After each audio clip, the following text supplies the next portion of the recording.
Purple Daily is daily Vikings entertainment. We just want the Vikings to win a Super Bowl before we die. I will ride with this group. Seriously, man. Please. And away we go. It's always funny when Declan loses in the random twin of the week. No spoilers. That may not have happened this week. And you can tell he's like still pissed about it for the next podcast.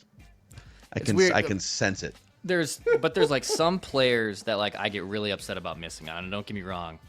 This one, like, yeah, I should probably get.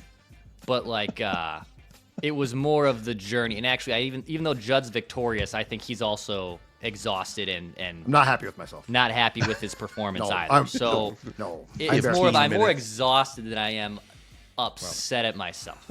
If that makes sense. The mental strain of the random twin of the week. So good. Well, this is Purple Daily NFL Takes here, where we have a glorious Mel Kiper, Field Yates 3-round mock. I think what they've done here is they've bumped Todd McShay from this exercise because this used to be a McShay-Kiper thing, and McShay's got his own thing now, yeah. Yeah. So they've just replaced Todd McShay with Field Yates here. Field. So we'll do that here. A reminder, speaking of the draft, that the Purple Daily Draft Party presented by Standard Heating and Air Conditioning is happening in just over a week and change. Thursday, April 24th, 7 p.m. at the Fillmore in Minneapolis. That's scorenorth.com/draft to get your tickets. We are looking forward to hanging out with as many of you as possible.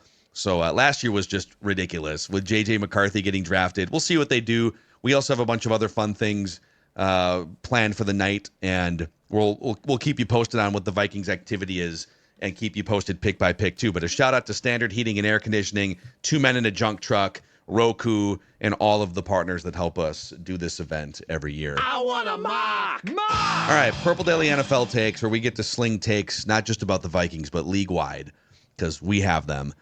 This is a 3-round alternating mock draft between Kiper and Yates, where like Yates gets the first pick. I don't know how they decided that. Coin flip. And then Kiper gets the second pick. So I'll give you some of the highlights here. Mm-hmm. Titans taking Cam Ward, number 1. That's Field Yates. And then the Browns taking Travis Hunter, number 2. Giants taking Abdul Carter, number 3. Mm-hmm. Patriots taking Will Campbell, offensive tackle, LSU, number 4. That makes sense. Patriots continue to fortify their trenches. Mike Vrabel's going to want some run blocking up front.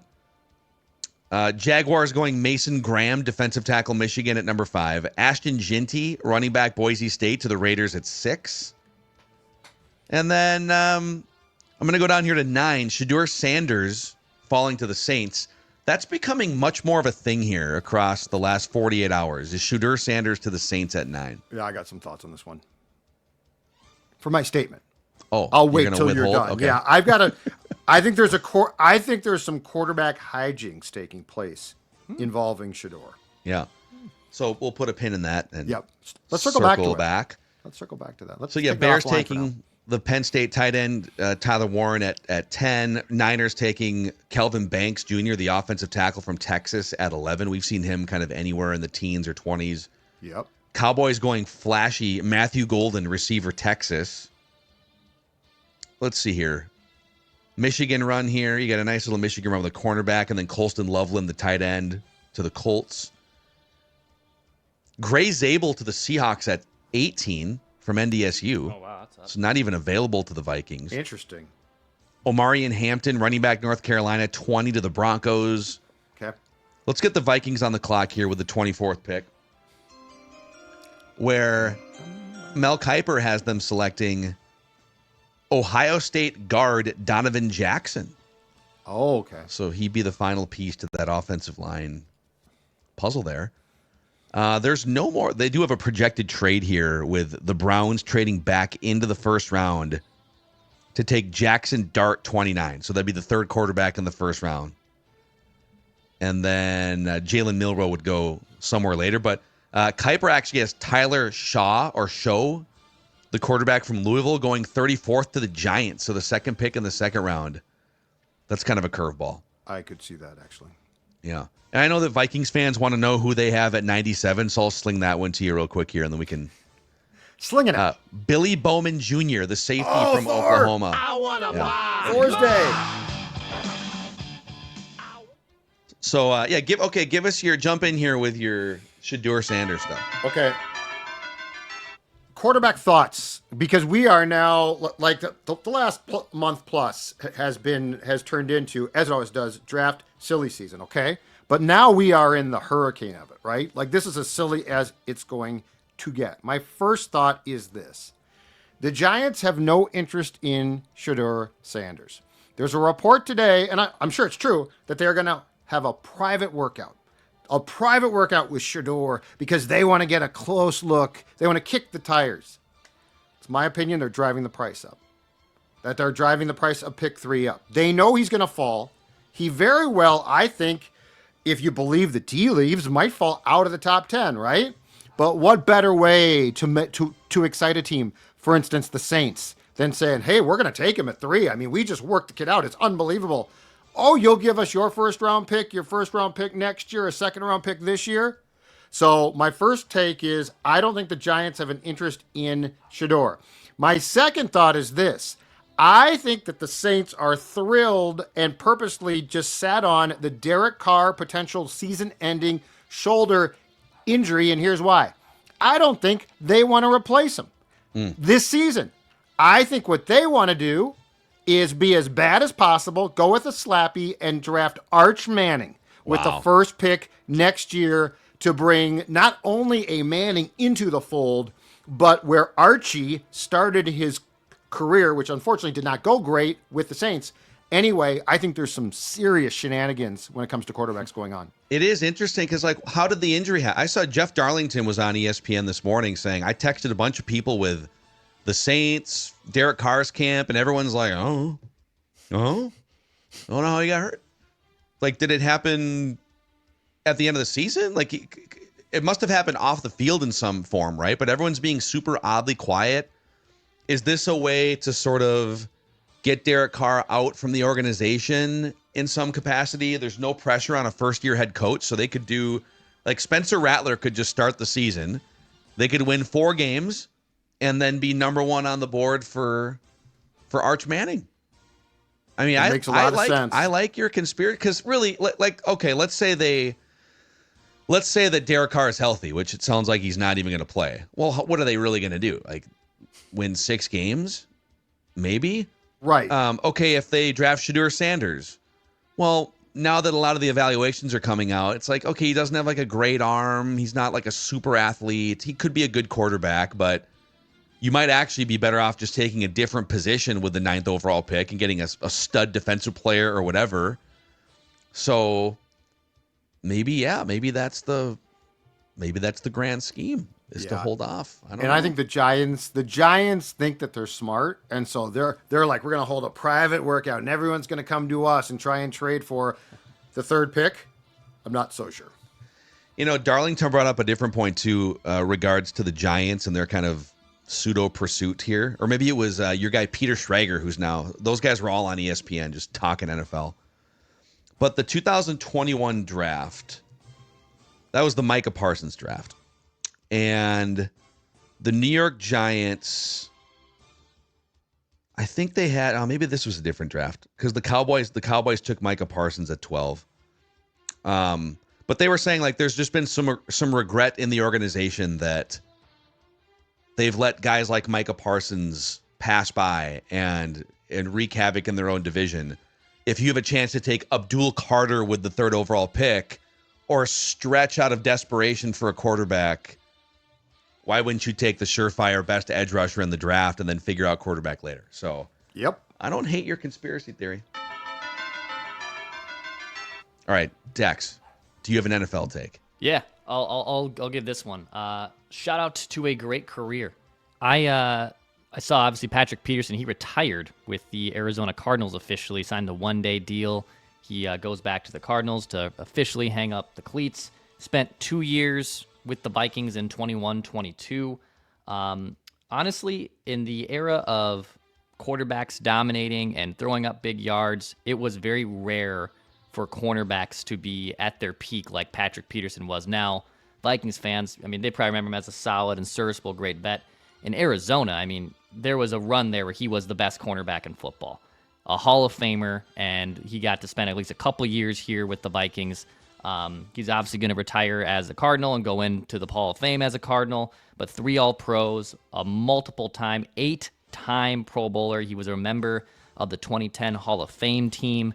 I mean, Vikings got to see, in my opinion, what probably is going to be maybe a first ballot Hall of Famer. I know DBs can be a little tricky, but he dominated the NFL at a position where it was very difficult to play in, and we're still seeing that now in 2025. But Patrick Peterson, he was a fun guy to cover and fun guy to talk about here in purple, and he goes out with the Cardinals. He's a Hall of Famer. I'm glad I got to see him in purple. Yeah, Judd, is he a Hall of Famer, Patrick Peterson? He's not first ballot, but I could see it.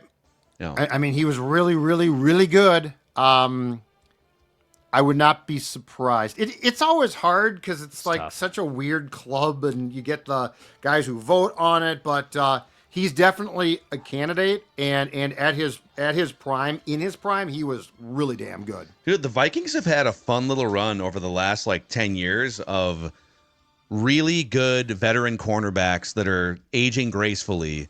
Terrence Newman, Patrick Peterson, Stephon Gilmore last season, and just giving those guys a little juice with the Mike Zimmer defense or the Brian Flores defense at the very end of their career. It's amazing how much smarts too can make up for the erosion of skill. Because Gilmore was, I thought, really, pretty solid, right? But you looked at the skill that was left, and it wasn't near what he had been at one time. But his smarts covered us so much. Yes. Okay, I got one for you guys. A little group assignment here. It's less of a take and more of a question that will lead to some takes. We went over a couple weeks ago some of the NFL win projections that are now out from ESPN Bet has them, and there's a bunch of different. So I've got the ESPN Bet ones open, but they're all pretty similar. And yesterday, our guy Greg Rosenthal from the NFL Daily podcast, friend of the show now, his hottest Vikings take was that the 8.5 number that was assigned in the win totals here to the Vikings was the most disrespectful number across the board. A 14-win team with Sam Darnold, and now they're all the way down to 8.5 despite the additions they've made. So kind of off that premise, my question to you guys is, of all the NFL win totals you've seen so far, we'll take the Vikings off the board. Give me one or two that you think are at least 2 wins off from where they should be or where they will end up. Could be on either side. So for instance, this team is listed at 10.5, and I think that's at least 2 wins off. That's a 14-win team for sure, or that's a 6-win team that they're getting wrong. So I did this morning, and my too few list is 1, the Vikings.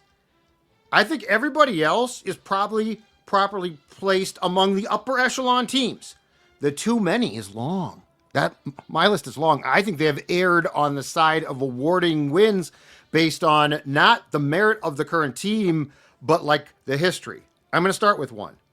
San Francisco, 10.5. Yeah. They won 6 games. You tell me how they are substantially improved on that team. You tell me.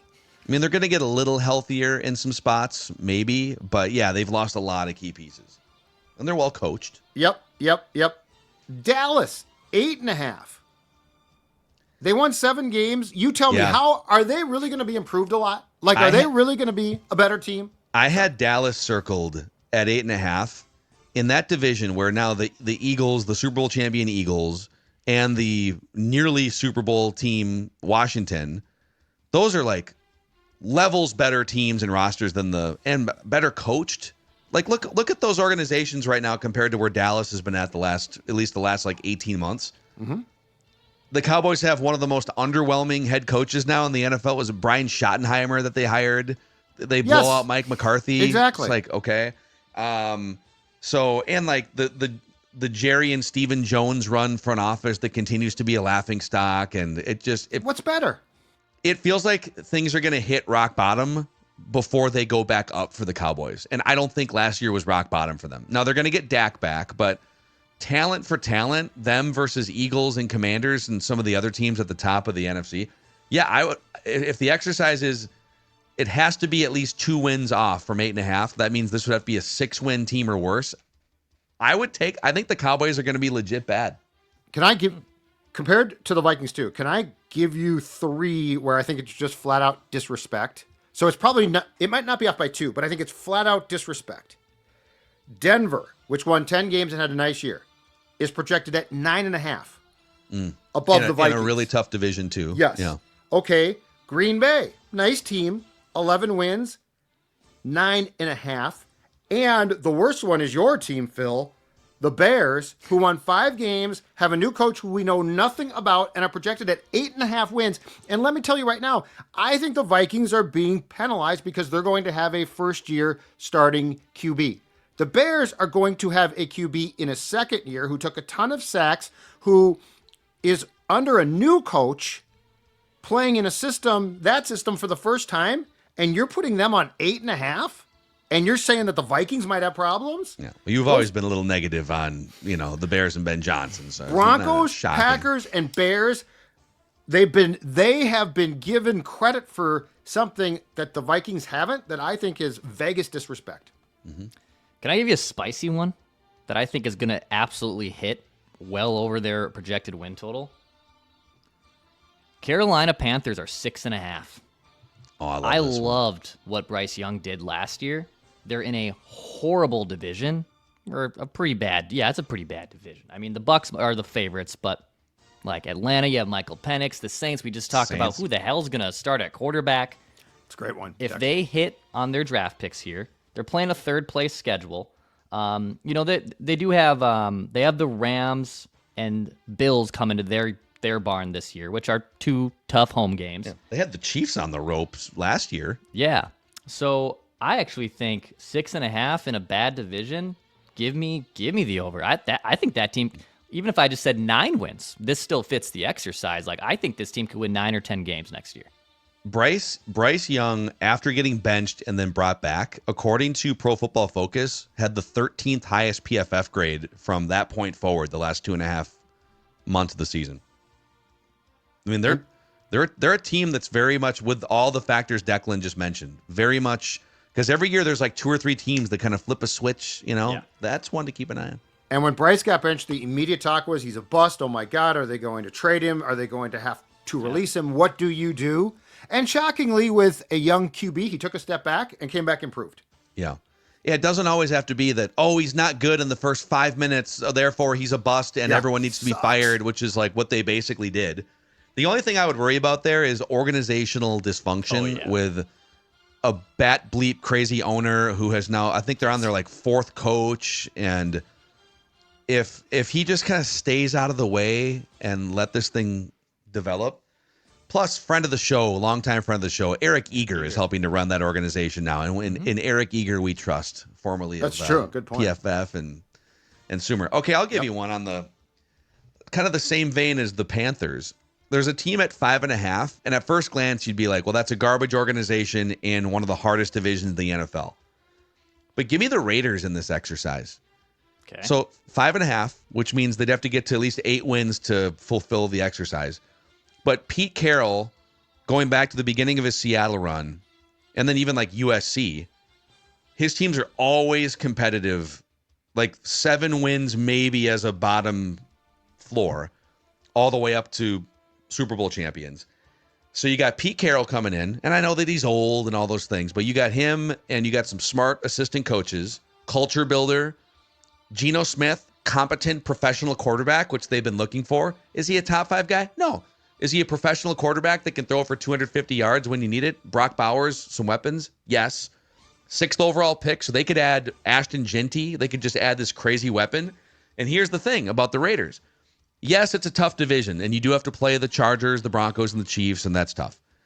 But the rest of their schedule includes Jaguars, Titans, Browns, Cowboys, Giants, Bears, Patriots, Colts. So they're going to win 5 or 6 of those games potentially just by having better coach, better quarterback, couple weapons.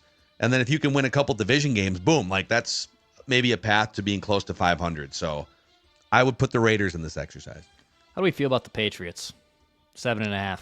Drake May, Mike Vrabel. Do you feel like that's more accurate? That 8 wins is probably more on par? So for the exercise, they'd have to get to 10. They have to get to 10. I'll take the over on 7.5. Yeah. I don't know think if I'm going 10. Oh, but, no, I'm not going 10. Yeah. But I'm they're not going to going be 10, they're not going to yet. be improved. They will be improved, but I don't know. They'll be better coached, and Drake May should take a step. But that being said, I still feel like there's too many holes in the personnel, right? Yeah, Like the roster still. I would say if they win 8 games, I think that's a great season. Yeah, it's a really step. happy It's a with 8 step wins. back toward. I know those fans have been suffering for 10 minutes, so they deserve to finally see something Tough in Boston. positive happen. From Boston. Hey, Vrabel, you suck. You always sucked. I'm one of Sox. It is a perfect hire, though, right? It's Yeah. it's Oh, this God, kind good of hire. It's a really good blue hire. collar Patriots guy comes in, He's a Belichick guy, but he's not from the Belichick coaching tree, if that Yeah. makes sense. and he has been kind of quick to remind people of that Yes. too. Well, he's not. That hey, yeah. I played there, but my coaching experience is my own. Well, because I wouldn't want to be if I was a coach. I mean, if you're from that tree, you're a rotten apple. It's bad. It's a Has terrible it gotten tree. any? Has it gotten any? Hold on, coaching tree. I love how Belichick snagged that Tennessee quarterback that they bailed on for. He did snag him for North Carolina. North Carolina grabbed him. Yeah, they found How like, much? Like $3 or $3.5 million or something. God, what a story that was. That's a whole different thing, but what a story. Yeah, I don't think the Belichick tree has gotten a whole lot. I don't think there's Matt been. Patricia. Well, Yeah. Brian Flores technically still has a shot. He's technically True. part of that tree, That's true. but he's until that lawsuit's settled, he's kind of toxic. But I mean, what? Josh McDaniels, complete bust. Patricia, complete bust. As I'm looking this up here, happy birthday tomorrow to Bill Belichick, 73 years old, Hey. And his girlfriend's what? 26. Yeah. 25. Yeah, it's unbelievable. Unbelievable. Amazing. Those are your NFL takes. Purple Daily NFL takes here. Thank you guys for supporting our new weekly space to spew thoughts about, sometimes bonus thoughts about the Vikings, but thoughts about the NFL. This thing's going to heat up too once we get draft and then schedules and a lot of fun stuff ahead here. So if you haven't already, click that like button and the subscribe button on the Purple Daily YouTube channel, and then a 5-star rating and a positive review on Apple and Spotify. You can also find more NFL opinions. The O-Line Committee is now part of the Purple Daily podcast feed, and you can find that YouTube channel as well. So we'll see you guys for some Write That Down predictions tomorrow on Purple Daily.